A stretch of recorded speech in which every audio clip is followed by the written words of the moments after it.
வாசிக்கும்படியாக தெரிந்து கொள்ளப்பட்ட இரண்டாம் வேத பாடம் அப்போஸ்தலர் 16ஆம் அதிகாரம் வசனங்கள் 25 தொடங்கி 28 வரை. பக்கமெண் 186. நடுராத்திரியிலே பவுலும் சீலாவும் ஜெபம் பண்ணி தேவனை துதித்து பாடினார்கள்.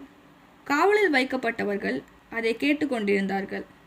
சடுதியிலே சிறைச்சாலையின் அஸ்திபாரங்கள் அசையும்படியாக பூமி மிகவும் அதிர்ந்தது. உடனே கதவுகள் எல்லாம் திறவுண்டது. எல்லாருடைய கட்டுகளும் கழன்று போயிற்று.